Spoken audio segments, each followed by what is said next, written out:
Hello and welcome to Let's Talk About from Trinity United Church, Legon. We discuss issues on the platform about our lives and how Jesus can impact on our lives quite from one another. And that's the reason why today we have Mr. Emmanuel Duku with us from my left. Mr. Emmanuel Duku is an educationist. And then we have Mr. Fritz Bene, by profession. And then last week you saw Dr. Kwabena Fosu. Yes, he is a medical officer. And the bottom line to all these people is that they love the Lord Jesus Christ, whose profession is carpentry. Interesting. So if we have had problems with carpenters all along, we should think about it again because the man that we follow is a carpenter. All right.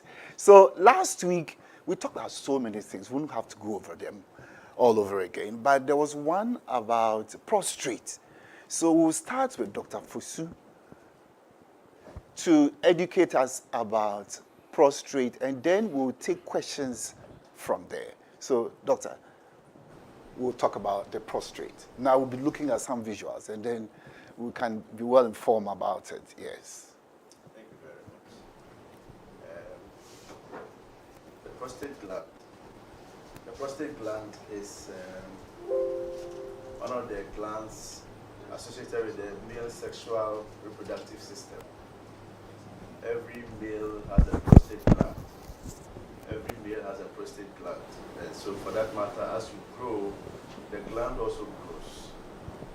After 40 years, the rate of increase in size becomes more rapid than before 40. Most of the symptoms of prostate disease is as a result of increase in the size of the gland. Prostate cancer and prostate disease are one of the commonest causes of ill health in males as you age. And prostate cancer is the second most common cancer in men. On the screen, you see a section of the male reproductive organ. You realize that there's a urinary bladder up there. Then you have the prostate gland. On the left is the normal one. On the right is the enlarged prostate. Then below it is the urethra. The urethra is a tube connecting the bladder where the urine collects in our lower abdomen to the tip of the penis where the urine passes. So you realize that the prostate is like is an organ that is encircling the urethra. So it goes around the tube where the urine passes. And so as it grows, its smoothness changes. It becomes more nodular. As it grows, it becomes bigger. As it grows, it compresses and presses on the urethra. And these things result in the symptoms that most male adults present as they age. You realize that after 40 plus, people with prostate enlargement start urinating a little more frequently than they should. And when they go to bed at night, they can wake up as much as 8 to 10 times before morning. And this will automatically affect their sleep pattern. When the prostate gland enlarges and squeezes on the urethra, you realize that when you get a sensation to go and urinate, you get there, the urine doesn't flow as freely as it should. The urine also sometimes comes in bits. Even when you are done urinating, you have a feeling that there's still a lot more left. So there's a sense of what you call incomplete voiding. And this causes the people to visit the washroom as often in an attempt to try and expel the rest of the urine. Depending on the level of growth and the infiltration of the gland. As the gland grows, sometimes the rate of growth cannot be controlled by the body. You know, as we grow, there are genes that control the rate of growth. So that when the size reaches a certain level, the gene says that it's okay. You can't go beyond this. But when the growth is cancerous, then there's no one monitoring the growth. There's nothing limiting the growth, and it grows uncontrollably. And that is what causes the gland to infiltrate into adjoining structures. So you realize that the people start urinating, and sometimes they see blood in the urine. Sometimes they have so much pain when the urine is coming. Sometimes they have severe low back pain because the gland, when the gland is cancerous, the immediate place of spread is the bones in the pelvis. So they have a lot of low back pain. So when an elderly person is visiting the hospital with a lot of low back pain, one of the things you need to do is to check the prostate. Prostate cancer is, because it's one of the leading cancers in men, aging men, November has been dedicated as Blue November across the world to educate people on prostate diseases and to screen as many people as possible on prostate cancer. So anybody above 40 years, we advise that you visit your hospital and do a prostate hormone test called PSA, serum prostate antigen. The PSA is a hormone that is produced by the prostate gland. It is believed that the level of the hormone corresponds with the size of the gland, and also corresponds to whether the gland is likely to be cancerous or not. From the onset, it's very difficult to know whether a gland will be cancerous or not. So when the level of the PSA is so high, then there's an indication that this gland can be cancerous. So every man above 40 years, we advise that at least once a year, go and check your PSA. When you do that, let a doctor interpret the results to you.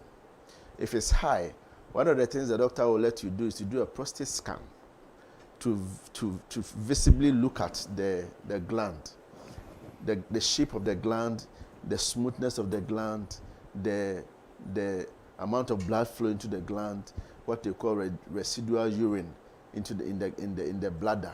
All these things will determine whether the organ is cancerous or not.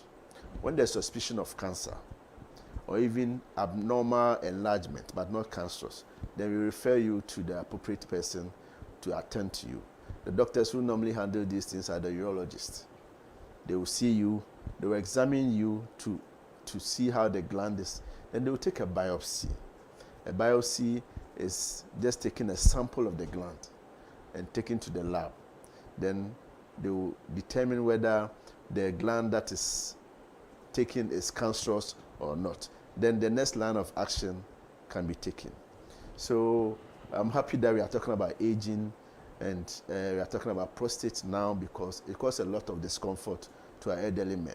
Just imagine waking up severally in the night to urinate. And you said more than 8 times. Sometimes up to 10 times. 10 times. And sometimes they get a lot of retention of urine. The urine just will not come. The gland has compressed on the urethra, which is the tube, so badly that urine does not even flow. And they have to end up in the hospital for us to pass a catheter to bring out the urine. So prostate issue is one of the major issues when it comes to aging in men.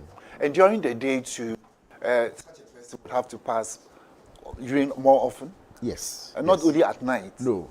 Oh. So you urinate more frequently because the gland presses it also affects the bladder. It affects the bladder because the bladder neck sits on the gland. As the enlargement squeezes on the neck, the bladder sometimes loses its elasticity. And so the bladder's control of the urine is also impaired somehow. And so you are unable to control when you want to urinate. Sometimes before you feel the sensation, before you say jack, the urine has already come, even before you get there. So you see a lot of our elderly people, they wet their undergarments, underwears, because they are unable to control the urine. Doctor, I have one question, and then I will leave the other questions for Mr. Duku and then Mr. Frisbene to ask. Sometimes we drink so much water before we go to sleep, and as a result, we may pass urine more often. Is that showing that you have symptoms of this prostate disease? Yes. Water is good. Water washes the system.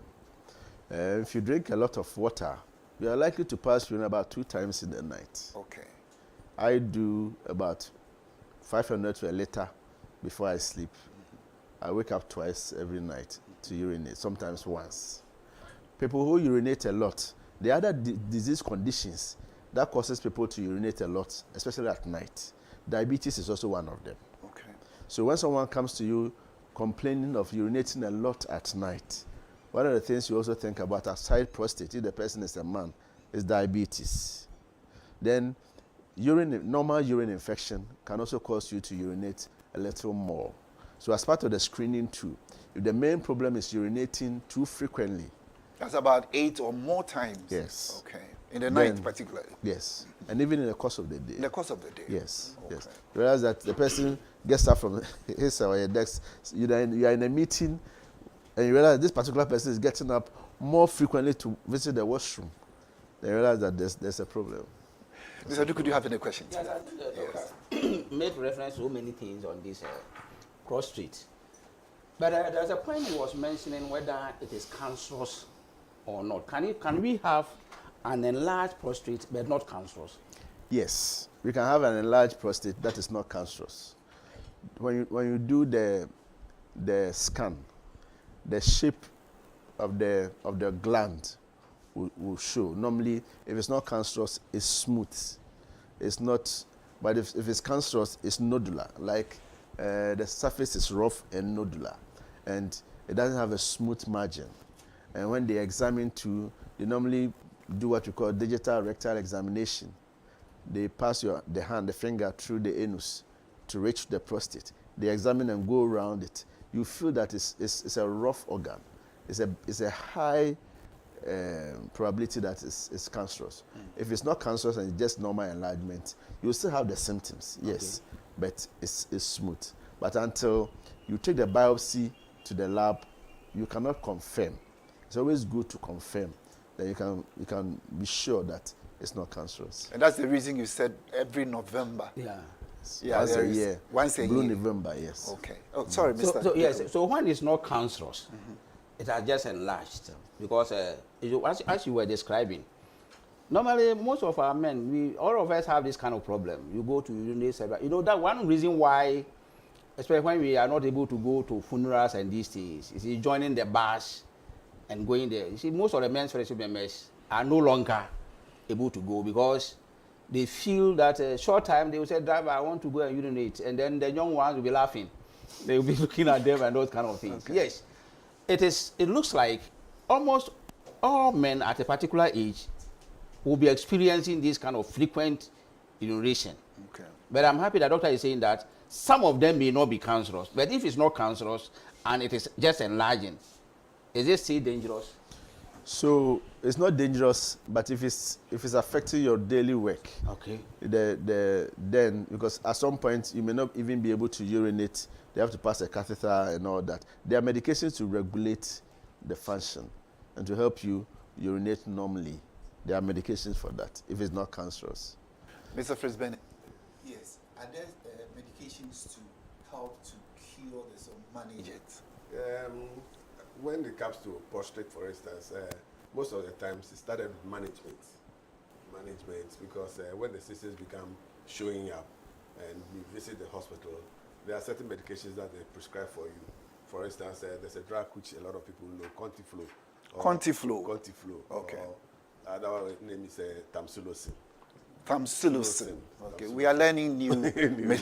That's a drug that is most widely prescribed by doctors for those who are having this issue of prostate or urine incontinence. There's this other man too who has actually been advertising his products on the market, this Medimosis products. A lot of people attest to it that it's working for them. They have the Prostacure tea and then the capsules and all that. Most of them say when they take them it gives them the relief. That, like I would say, all these drugs only give relief and not really the cure. Yeah. Okay, I think we'll leave the prostate issue there and go to another challenge that is associated with aging, particularly among men. Sleep disorders. Yes. Yes. Is it true that, doctor, the more men age, the more disturbed their sleep patterns are? Yes, there are challenges with sleep as we age. Doctor, I think we should answer this question before we come to you. Okay. Is prostate cancer hereditary? Somebody's asking. Prostate cancer is hereditary. It runs in certain families, yes. But the fact that someone has it doesn't mean that you automatically also have it. Okay. Okay. So please, you can continue on the sleep disorder. Back to that question. All right. So when you know that an uncle of yours or an auntie or a dad had prostate cancer, you should just check more regularly, maybe twice a year, that the average once a year. So as you age, sleeping becomes a problem. The reason is that elderly men spend more time relaxing at home in the course of the day. They don't do much.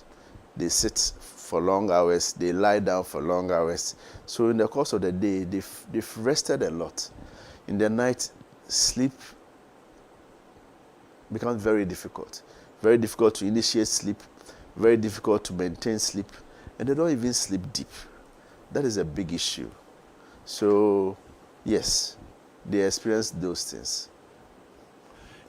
Mr. Fritz Bennett, you are the resident pharmacist today. Is that the reason why some would want to take sleeping tablets? And would you recommend that?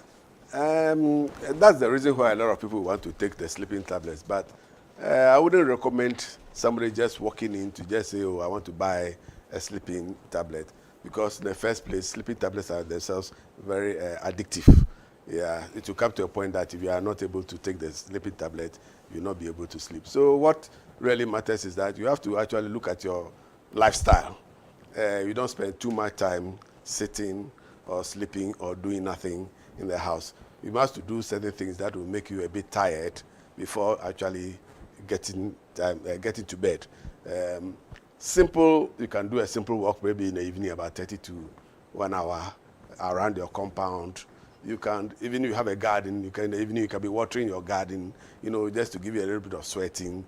Do something that at least will let you dissipate a little bit of energy, so that when you go to bed, then at least you've dissipated some energy, so it will make you sleep. But if you say you want to be on medications, then that one you might be addicted to it. We may be addicted to it, and that's itself another disease altogether. Mr. Duku, I see sometimes we come to drop off my wife here for some duties for her to perform as a church steward. And I see you sometimes, 6 o'clock, you are here, you are out of your car, and you are going around. Is that the reason why Yes. you do that, to keep your body active? I think Fritz mentioned that lifestyle also counts. You see, the way we have lived our life, sometimes it's carryover. If you are in an occupation where you wake up at dawn and do certain things, even on retirement, your body is used to that kind of thing. I think for example, after 4 o'clock, I cannot sleep again. You mean 4 a.m.? 4 a.m. Okay. And probably it started from the way as a teacher, do self-teaching, learning by yourself, O-level, A-level, then entered occupation and those things. And then when you move Accra here, Accra here, when your office is somewhere else, you can't sleep after 4. You have to wake up, get ready, and go. So it has become part of me. So even on retirement, I still have this kind of thing that coming by 4 o'clock. So when I have slept up to about 4 o'clock, I wake up, and if I am not coming here, I'll be at home doing nothing. So here, my office here is both for my devotion, personal devotion, and then work. So most of the time you see me here, you will find me in the garden there, sometimes standing in the trees, doing my personal devotion. And it's very rewarding. So Interesting. Okay, doctor, is that helpful? Good. Good. Good. Now, with the sleep disorder, I just want you to listen to my situation. By the what kind of work that I do, broadcasting, I have to wake up very early and go to work. And then I realized that in the afternoon, I'm feeling very, very sleepy. Once, when I used to use my car, I bumped into somebody's car in traffic. And then I realized that in the afternoon, because I was feeling so sleepy, I said, I have to change my schedule. So I take a nap for like 1 hour, 1.5 hours, and I'm okay, and it was Very corrected. okay, yeah. I didn't have to do any medication or anything. Sometimes I think common sense helps. Doctor and Mr. President, the pharmacist. Yes. Does it make sense? It makes sense to self-regulate yourself. You woke up so early in the morning, gone to do some work. You need a minimum sleep of about 8 hours in a day, and you've not had that. So in the afternoon, feeling that sleepy, you can have about an hour snap so that you rejuvenate your body. And then you continue with the work so that in the night you can have a lot of sleep. But you don't, instead of sleeping just that 1 hour, you sleep maybe 3, 4, 5 hours and wake up around 7 or 8. Then in the night, definitely you not sleep. But just an 1 hour snap in the afternoon, that's okay. So that the body, body cannot cheat in nature. It's true. Yeah, so definitely you have to rest the body for a while and then continue with whatever you are doing. And then there's another challenge with aging. I think, yes. Yes, I think that we need to study ourselves. Our body systems are different. What works for Mr. A will not work for B. Good. So you realize that you studied your situation and realize that an hour nap will solve that problem. Yes. People come to hospital with several problems. They realize that these are lifestyle issues. If only they can just study the pattern and identify certain key elements, the problem will be solved. You understand? You realize that any time you eat certain kinds of foods, you react funny. You have some small bouts of diarrhea. You have some headaches. And it continues for a long time, and you don't want to stop. You don't even want to think about it. What about the other family members? What happens to them when they eat the same thing?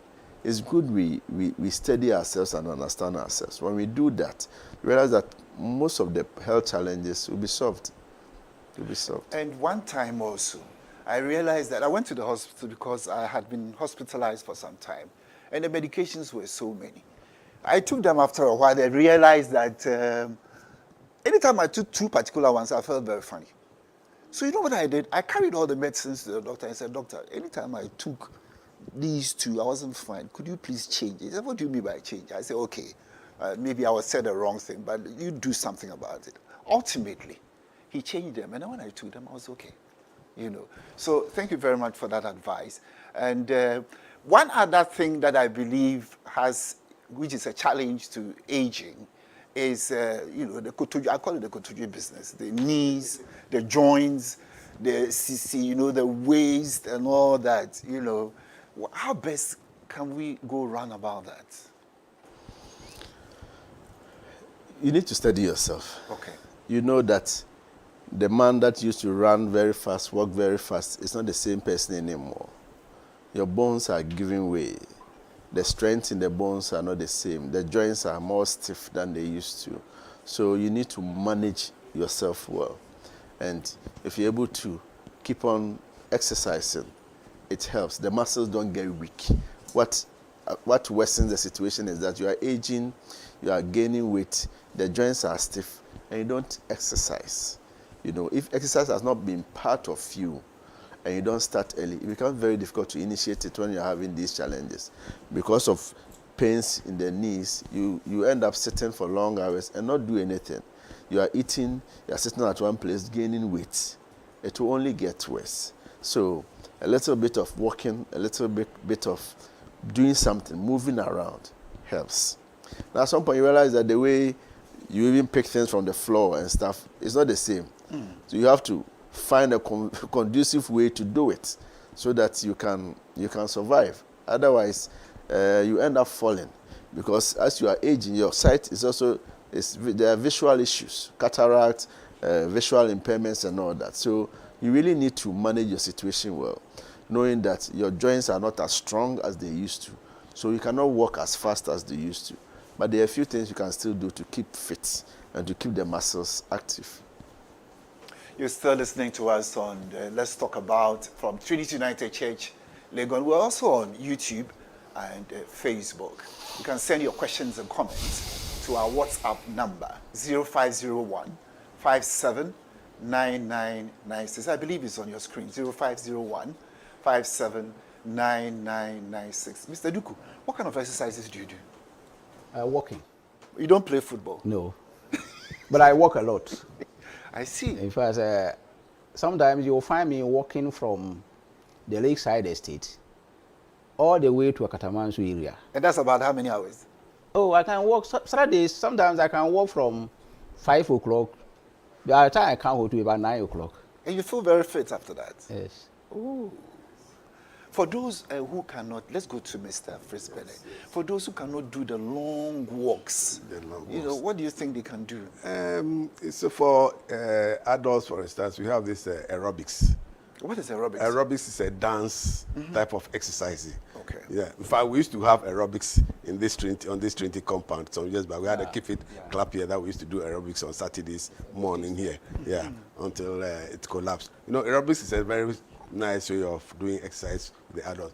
Music is being played, you are dancing, you are shaking the body, and then you are sweating, and then and then for people who are obese, usually they are those who are most prone to this joint pains because the body is huge and being carried on very thin legs and that kind of thing. So they suffer that the most. So what is important is that they should also try or aspire to reduce weight a little. And you can only reduce weight by doing extra exercise, which is like aerobics.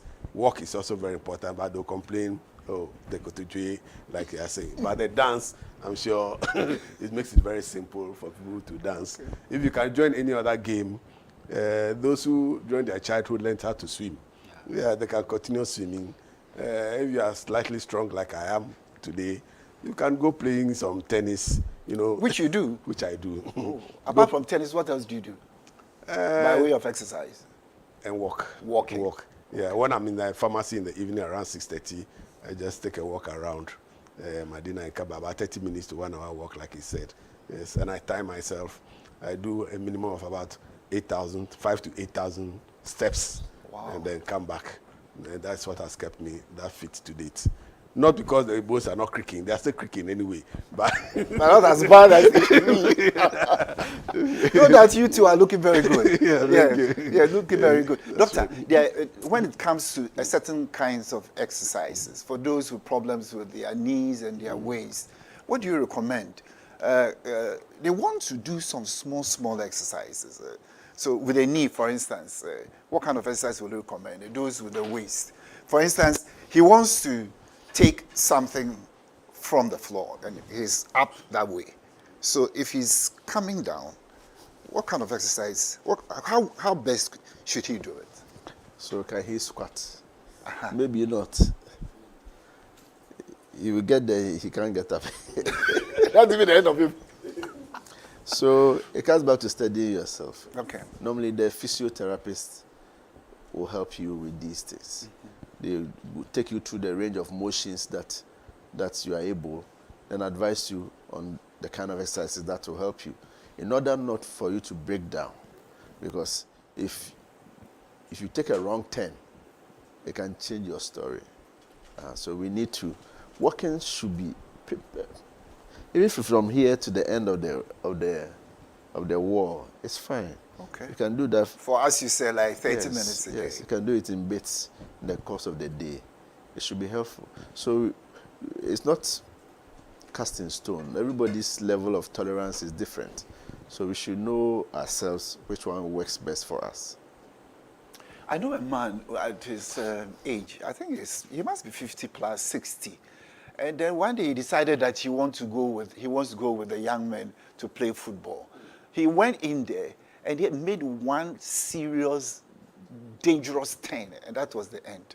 He could hardly walk now. And in fact, he had to be with a physio for a number of months, almost a year or two, before he was able to walk without a walking stick. So I think what you're telling us are very useful. And the challenges that are associated with aging, particularly around our bodies, we must listen and then do that which is necessary for us. We must study our bodies and then do the good thing. Yes, Mr. Duku, I'm coming to you. You said you've been working. Yes. Yes. And sometimes during the weekends, you do a lot more hours. Yeah. Yes. Doctor, is it good to do long hours of working?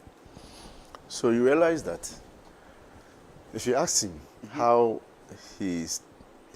why he's able to do the long hours, it's building capacity. Okay. Instead, he started small. Then with time, he was able to do 15 minutes, 30 minutes, 45 minutes. At some point, you can walk and not feel tired. Okay. I'm sure he's gotten to that point. So it means that you've given your muscles and your bones time to adapt. That was why last time I was saying that don't jump into an exercise that you cannot sustain. Because when you break down, you take much longer time to recover. Start small. The little that you can do. Today you can walk 30 minutes, you came back panting. Repeat it for like a week. Then increase it to 45. Realize that the way you were panting will come down. Then with time, the body is adjusting. Your heart rate and your pulse rate and the respiratory rate will adapt. So your body is carrying you. So you need to give your body time to adapt. So you can ask him his story. I'm sure that it took him some time for him to do that long walk. Yeah. Yes. So we'll come back shortly. We'll take a break, and then we'll look at issues about diabetes and stroke, whilst we are aging. These are some of the things that happen to us. So don't you go away. We'll be back very soon. With the growing challenges of life in light of both global and domestic development, the Christian is faced with the difficult task of balancing survival within a secular system and at the same time living a Christian life that pleases their Maker. It is for this reason that we need to have frank conversations on the many issues of life through the Christian lens. So, we bring to you Let's Talk About. On Let's Talk About, we talk about health, career, dating, marriage, family, divorce, politics, finance, and all the issues of life that the Christian is confronted with on a daily basis. Join us this and every Wednesday on the YouTube and Facebook pages of Trinity United Church Legon, and let's talk about life as Christians. With the growing challenges of life in light of both global and domestic development, the Christian is faced with the difficult task of balancing survival within a secular system and at the same time living a Christian life that pleases their Maker. It is for this reason that we need to have frank conversations on the many issues of life through the Christian lens. So, we bring to you Let's Talk About. On Let's Talk About, we talk about health, career, dating, marriage, family, divorce, politics, finance, and all the issues of life that the Christian is confronted with on a daily basis. Join us this and every Wednesday on the YouTube and Facebook pages of Trinity United Church Legon, and let's talk about life as Christians. You are welcome back to Let's Talk About from Trinity United Church Legon. You can send in your questions and comments to our Facebook and YouTube platforms. For WhatsApp, the number is 0501579996. You can send your comments and questions right onto our WhatsApp platform as well.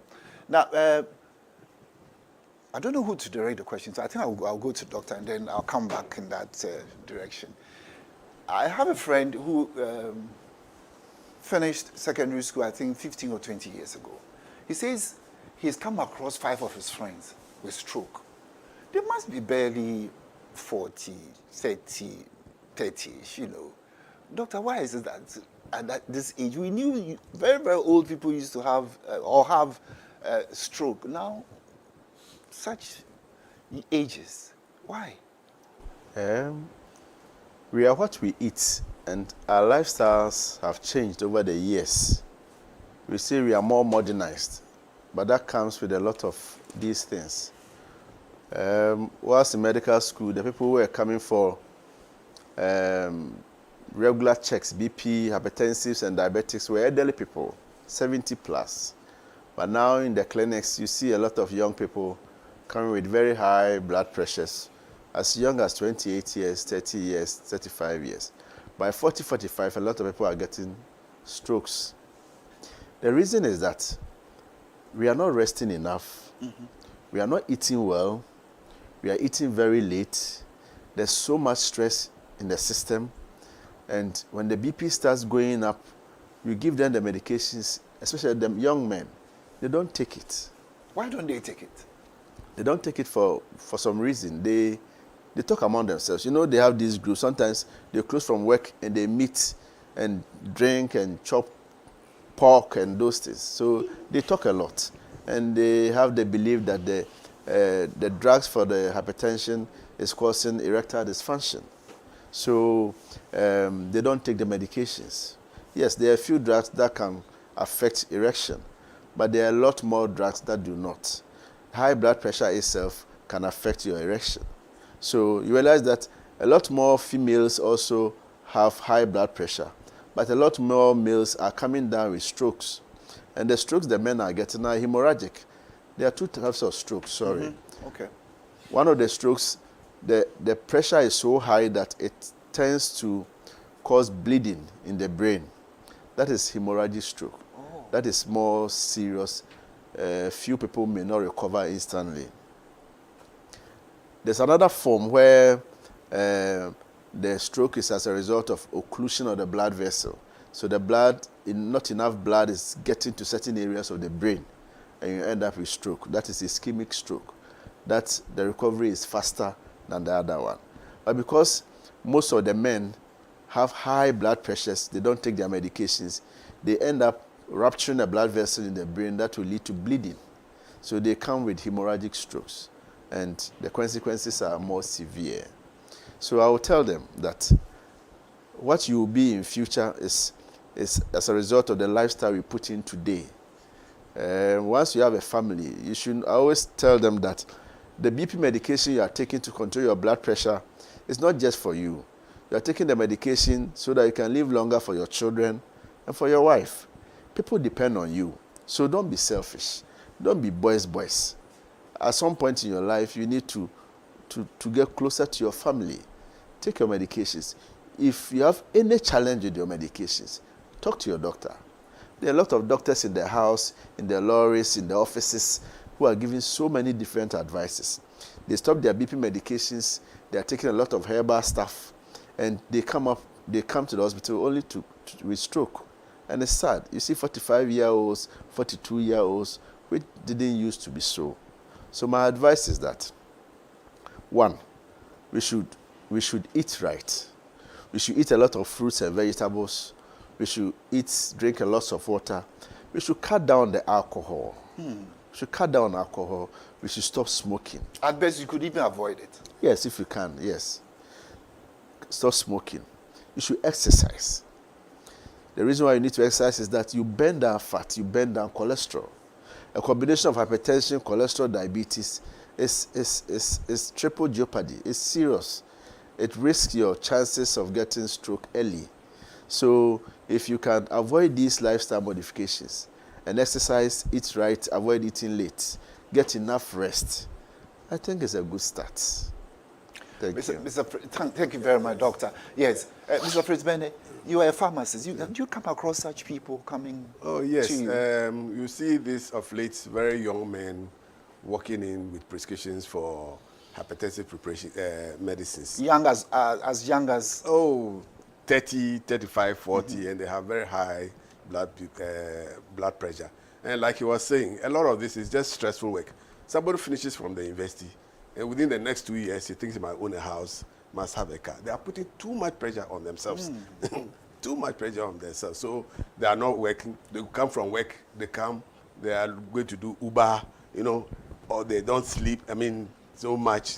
And then every time taking this stimulants, energy drinks, to keep them awake so that they can do all this is aggravate your health conditions. You see, so it's always important that, at least, like I said, rest is important. You also have to steady your body and know that, look, Rome was not built in a day. It takes time for you to get what you want. So everything has to go gradually and that kind of thing. And then also those who would want to impress. So today they are drinking, group of friends, they go, they drink. eat kebab and all those things, they advise themselves, no, and they share information. So once they are sharing the information, it means even when they are prescribed hypertensive medications, they don't take because they think that, oh, it's going to lower their libido, and therefore they won't take the medications. And that even worsens their condition.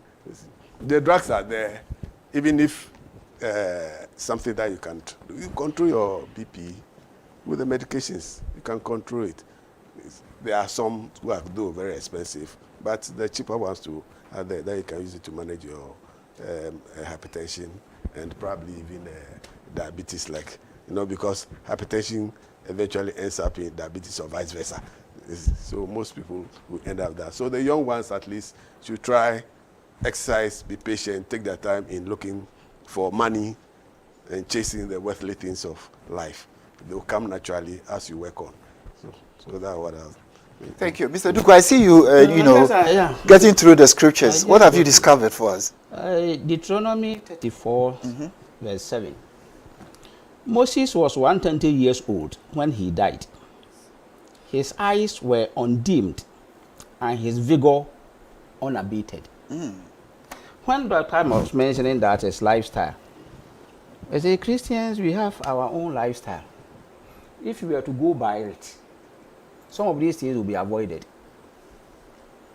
Excessive drinking, smoking. Just as a phrase was mentioning, you see, we want to be with the Toms. We want to show that we are one of them. So most of the thing I was mentioning, my father was 103 years old. 100 and how many? 103 before he died. Wow. But anytime I went home, I found that the man was stronger than myself because the lifestyle has changed. He was living in the village. He never traveled anywhere. He was a farmer. You go to the farm, eat like the vegetables and those things you're talking about. Right, the greens right from pluck them and eat, cook them fresh. So we moved to the city, and then before I realized, I was getting protruding stomach. He never had these things. You see, even at that age. So yes, it is the lifestyle, but the Christian principle also can be held on to that, even in the cities. And you live your simple life, go by your word. And I think we can avoid some of these things. But if you want to live like our colleagues are living in our workplace and those things, the whole Saturday, when people, even Sunday, who are going to church, you decide to go and drink and eat tuwo and that kind of thing, and drink bottles of beer. So these are so I think we need to combine the things. Yes, the Christian lifestyle, you must hold to it, because if you hold to it, we can avoid some of these things. Doctor, I'm coming back to you once again, and it is said that as people, or in this particular instance where we're discussing aging in men and the challenges that are associated with it, such people at the age are said to be most of the time anxious about life. They are sitting in a vehicle and a little, pad, the brake that the driver applies, his heart is jumping out and all that. Is it true about such people who are aging and developing unnecessary anxiety? Doctor, before I come to you, there's a question by Ochamia Sumedu. He was here last week. I'm told walking barefooted also helps in blood flow, hence keeping the body fit. From the medical point of view, how true is it, sir? So answer that first. I've heard that a couple of times, especially those who do acupuncture. There's a herbal clinic, an acupuncture clinic in one of the hospitals in Accra here. They advise those things. It improves blood flow. Okay. And those who seem to do it testify that they feel better. So I think that it's something that our fathers used to do. So I think that there's some truth in it, yes. And I think we should watch as we walk, so we don't... Now, as you age, especially if you have diabetes, then you can't do that, because when you get a little sore on the foot, it will not heal. Our roads are now, there are nails, there are sharps everywhere. The environment is not safe, but in your own house, I'm sure that there are safe places to walk barefooted. Yes. Okay, thank you. Now we'll go to the anxiety issue. It's part of the psychological stresses of aging. There's a lot of anxiety, and they are unable to tell us exactly why it is so. But they realize that a lot of the aging people are very anxious. I don't know whether it's anxious of dying because they are aging, they are getting closer to joining their fathers, or there's something that they could have done better. I don't know. You know, if you drive and you sit in a car when someone is driving you, you are very anxious. It happens to me a lot when my children Everyone. are driving. Uh-huh. I think you shouldn't have stepped on the brake this way. And then one time they warned me, said, Daddy, you are confusing us. Yes. Stop it. And I stopped. So I don't know. Maybe that is one of the reasons why. Yes. Okay. I see, yes, Mr. Bennett has something to say. Okay, the other thing too is that as we are growing, it's like you already see life's experience. You've seen it all. Okay. There's no need to rush into anything. So when somebody is driving you, where are you rushing me to? So take your time, and that's what I've been. You just be going slowly and smoothly, and you get to wherever you are, rather than the small speed. No, we used to say this, that if you are traveling a 100-kilometer journey, and somebody overtakes you by the road, driving at a speed maybe twice yours, the person gets there within the next five minutes. You are also there. It's interesting. Between ECG here, Yes, Lagos, yes. and then, is it called Opongolo? Yes. You see people speeding, and then we all get to the traffic lights, and then we end the same. are all there. So, And I laugh. Yeah. So in life, you've seen it all, and you see that there's no need rushing anywhere. That's why if you see somebody driving and he presses on the brake, you say, "Why are you doing that? You take your time. You surely get there." Because there's no need actually to rush. You see younger people who are dying out of accidents, careless driving, careless movement of their life. They are not just taking care of themselves, and that is not the best. You see. So taking your time to get things done, you say slow but sure. You get there. But Mr. Duku drives very fast, though. But he's very careful. Is it true? Fast and careful. You see, the point that you were raising about when you are getting old and this anxious thing, you see, it's all borders on, it's the summation of your life. Yeah. Sometimes you meet some old people, they are ready to meet their Lord. He thinks that he has finished the race. So he's not so anxious. He's not so protective like, it's like you all travel to a place. You have an assignment, you have finished. He thinks that I have finished the assignment. What am I doing here? And doctor, you tell us, sometimes when you stand by somebody's dying bed, you can find out that this person is ready to die. There are some too who think that they have messed up their lives and he wish he should be given another chance. I think this is the summation of the whole thing. Let us go by the word. Live a life, fulfill the purpose for which the Lord has brought us here. Once we get to that stage, this anxiety will go down.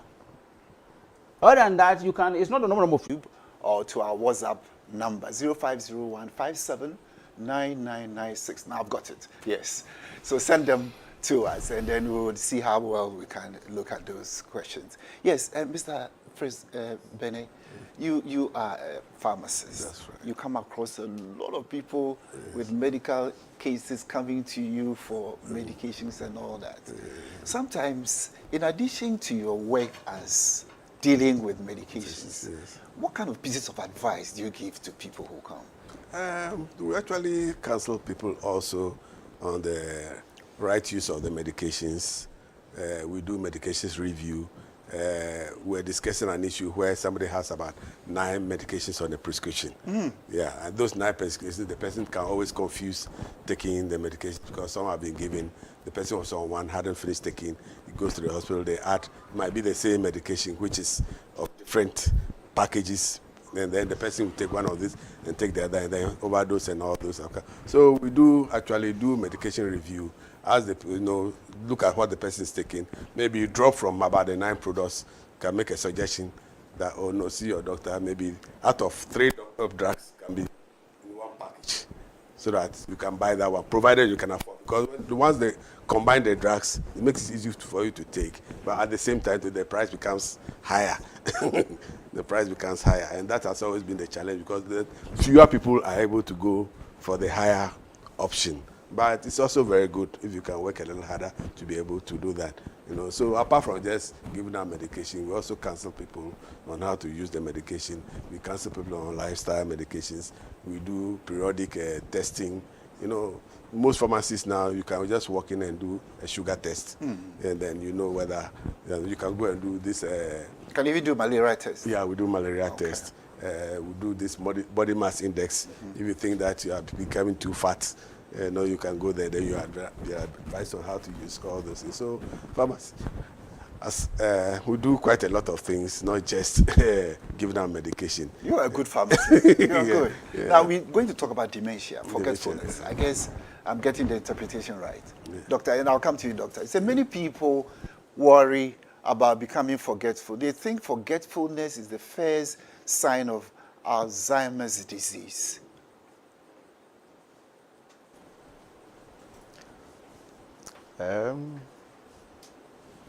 It's part of the presentation, but it's difficult to say that it's the first sign. Just like saying that, what is the first sign of poverty?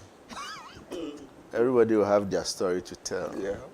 So, yes, forgetfulness is part of the presentation in Alzheimer's disease. Okay. Yes, it's the main thing. You tend not to remember a lot of things. It starts with short-term memory. You have a chat with the person now, then you turn back and come back. They can't remember what you spoke about. He's holding his pair of glasses. He say, "Where are my pair of glasses?" Yeah. So there are a lot of these psychological issues affect the elderly. Okay. Sometimes they have thought block. They want to say something, but they just cannot remember, and sometimes very depressing for them. Very, very depressing for them, because there's someone who was the director of a huge institution, managing about 200-300 people. Then all of a sudden, he can't even remember who just gave him a pen. And sometimes they can't even identify their own children and spouses. It's depressing, but now there's a lot of technology too in terms of diagnosis. Yeah. So if you're able to do the right diagnosis, there are drugs to help reduce the speed with which you deteriorate. So when you start seeing these things, I think you should visit a doctor and have a chat. Yes. And personally, I've realized that when you are forgetful about so many things, young people they become forgetful. Even during examinations, you are required to write it. You don't even remember how to spell it. It happens, yes. And when I relax a lot, all these thoughts come back to me. Yeah. Somebody so well, suddenly you forget his name. You are so relaxed, and the name just pops up. And you are relieved. Yeah. Doctor, am I making sense? Yes, you are. Sometimes I don't make sense. You are making sense. Yeah, there's a question by Gershon. He says the discussion is very helpful. 1, what are the most rewarding things about getting older? 2, as Christians, what kind of hope does the Bible give us regarding aging? And I think I will go to Mr. Emmanuel Duku. Yes, I just want to send us to Job 12:12. Job 12:12. Yes. Okay. Job 12:12. It says that, just let me read it from it so that you understand it. Okay. Job chapter 12 verse 12 says, wisdom is with the aged, and understanding in length of days. Okan twi na ngokoraye mu na nyansa wo na nyinkyire ma nhunu. Yes, ordinary if we live the life that the Lord has given to us, if we were to live properly, wisdom goes with age. Because of the kind of experiences you've gone Exactly. through. That is why, you see, it is not just by accident that if you go to the court, the judges put on their wig and they put some white thing on their head. Oh, really? Yeah. Even if it's a young man, you put the white thing there. I never It saw a signifies- black wig worn by Yes, it signifies wisdom. Okay. So yes, you will gain from the experiences that you accumulate over the years as the years are going by. If you don't dilute it with drugs, drinking, excessive drinking, and those things, wisdom will come with it. So it's a Wonderful. benefit. Wonderful. Is it advisable for one to decide to take the prostate cancer examination earlier than the prescribed 40 years due to a history of family that has prostate cancer? Let's say at the age of 35, doctor. I think I will come to you. Yes. So the higher the risk, higher risk, you do early and do it more frequently. People have even been diagnosed of prostate cancer at the age of 29. 29. Yes, it's not common, Wow. but it can happen. So the family history is very important. You see 2-3 people in your family having prostate cancer, you know that if you don't check, you may be taken by surprise.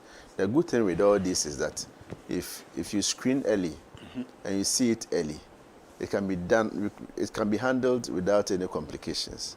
It's when you don't check, then before you realize that's already spread, then we can't do much about it. Yes. Mr. Bennett, the screening, does it come with cost? Yes, there's a little element of cost because the reagents are not free. You definitely have to buy reagents to be able What to. are reagents? The chemicals that will be used in doing Okay. the screening, the machines, the labor of the staff, all those things come as cost. So it goes with a little cost, but not too expensive. It's affordable. That's affordable. Okay. It's affordable. There are very common labs which you charge very little for PSA test or any other test. Simple tests, very, very simple tests are available. So, Nico, I'll come to you very soon. Thank you very much, Mr. Frisbane. And what foods help in reducing the prostate enlargement? Yes. Food. I don't know of any. Yes. We need a nutritionist. Okay. I don't know of any food that directly impacts. I just know that healthy living and healthy eating generally improves the body function. I don't know of any specific foods. Maybe the urologists or the dietitians can help us. Oh, good. All right. So there's a question by Reverend Dr. Martin Obeng, the minister in charge of Trinity United Church, Legon. Thanks, hosts and guests. What are some of the men's expectations of our wives and children as we, the men, are aging? I think I should come to Mr. Aduku. Yes, I think as we have described, and then as Doctor is mentioning, one of the things that the women should be noting about their men is that, as Doctor mentioned, as they are taking their medication, they will be performing lower. You mean sexually? Sexually, yes. Okay. And so you notice that some men, because of that, they refuse to take their drugs. But once they take their drugs, and if even it happens that their performance is not up to standard, I think you should accommodate it. And this is part of the life that the cycle that we are going through. It happens also. The men also notice that, well, the performance on the other side too may also be diminishing. And so it's accommodating. We accommodate ourselves in that way. So that is one thing that comes to mind when we are talking of aging. How we started life is not going to be like that throughout. There will be diminishing returns setting in, both for the men and for the women. And we must be able to accommodate them. And I think we talked a lot about that last week. Yes, yes. Thanks for the confirmation. But how about the children, the expectation of the children, Mr. Bennett? Yeah, expectation of the children. They should realize that you are no more that active as you used to be when you were much younger. When you were much older, you were also active. You were moving them here and there to parties, to weekend events, beaches, and all those things. Probably your health will not allow you to be doing that anymore. And then because of the children, there's so much stress on you on school fees. Some are not working. Some need some other, assistance. But probably at that time, your income may not be as much as it used to be anymore. So they should also understand that if they want to buy an iPhone, this time maybe they should buy a much cheaper phone, because that is what you can afford for them. They shouldn't expect something higher anymore. If you used to drive a Mercedes-Benz, now you are driving a smaller car, they should take it like that. That is affordability. They shouldn't also look at it that, because your father is also, then it means they have to pump all their money. They can support the family in a way, their parents in a way, if they can. But not necessarily use it also that, daddy. I mean, once in a while, if your son or your daughter comes to visit you in a house once you are old, just to say hello, it's a lot of refreshing, very refreshing. You'll be happy about that, to see your child or your son or your daughter doing well in life. So on the children, all that we need is that at least once in a while they should pass by, say hello. We know they are alive, their grandchildren are okay, nothing's happening to anybody. And then that alone, we share some drink, and then they can go. And then you'll be happy as a parent than for them to just, because they think they are old and they're on their own, not pass around at all. That is also very weighing on the parents. Yeah. Thank you so much. Yeah. And viewers, the entire public indeed is invited for this year's carol service at Trinity United Church. Come and enjoy some wonderful renditions of your favorite carols by the different groups in the church. 6 p.m. is the time, and it's this Saturday, December 10, 2022. My question to you, Doctor. Last week, Mr. Asumedu, Ochami Asumedu, told us that his father, who was 96, had a child at that age. How advisable is that for the men to engage in?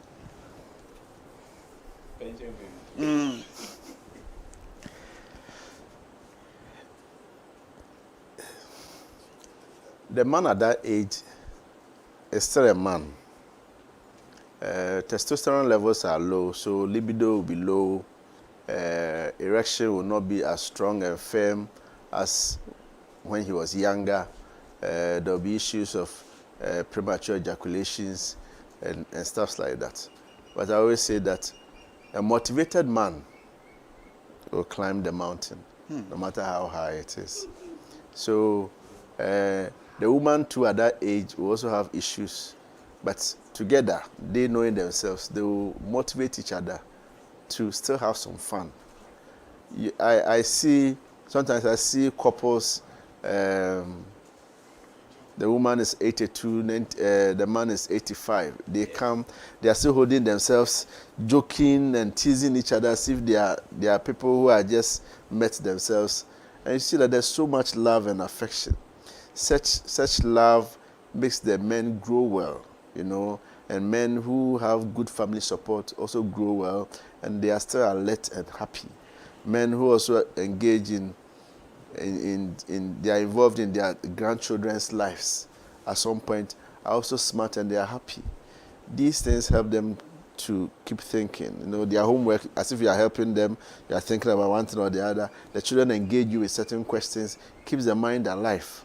So it's helpful that once in a while we send our children to their grandfathers and mothers to engage them, to spend some time with them. And the family should also be there to support them. Sometimes you see elderly people who have been abandoned. They are alone. They live alone. And some of them want it that way. I know 97-year-olds who are still cooking, going to the farm. But a lot more people cannot be on their own. And they look unkept and all that. So we should try and support them so that they can grow better. Thank you very much. We all too soon that our time is, coming up. But there is one comment by Kingsley Frimpong. He says, I think the elderly need also pay attention to oral hygiene, if you have not touched on it. We haven't touched on oral hygiene, have we? No, we haven't. What is oral hygiene?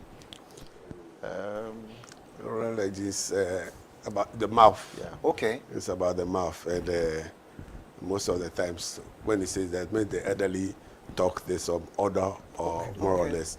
Yeah, and you realize that as people are growing, they are losing also some of their tooth. Oh. Yeah, they lose some of their tooth, and therefore you find a lot of artificial tooth.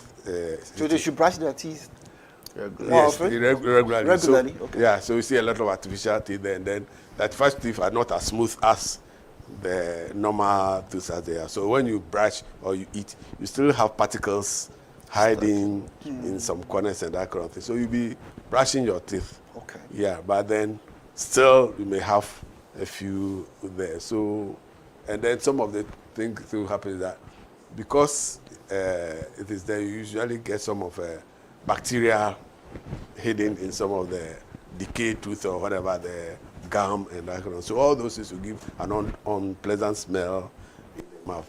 So the advice is that at least before you go to bed, at least you should floss your mouth. You know, dental floss. You paste and then you floss your mouth and remove all those dirty particles over there.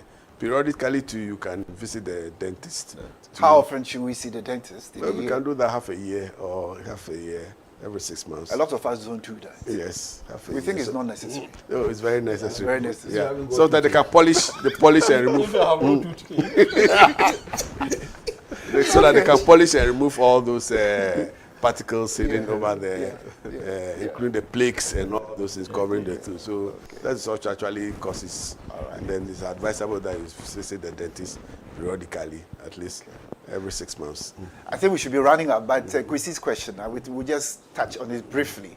He says, I've heard that one of the ways to prevent prostate cancer is to have sex about 21 days in a month. Doctor, is it true? This one is not true. Okay. Frequent sex improves prostate life. Ah, But okay. 21 days a month, I don't know. You don't know about that? I don't know about Okay. that. But it must be within marriage. Yeah. Yes. Okay. Before you wrap up, Yeah, all right. the aged. I see a lot of old people driving, Uh-huh. but their vision is not good. Ah. And they go slowly on highways. Okay. I think we should look at it. They can't hear well, they can't see well. So they should stop driving. And get somebody to drive them along. Yes, I think so. Okay. Good. Dr. That's a good Atwati. advice.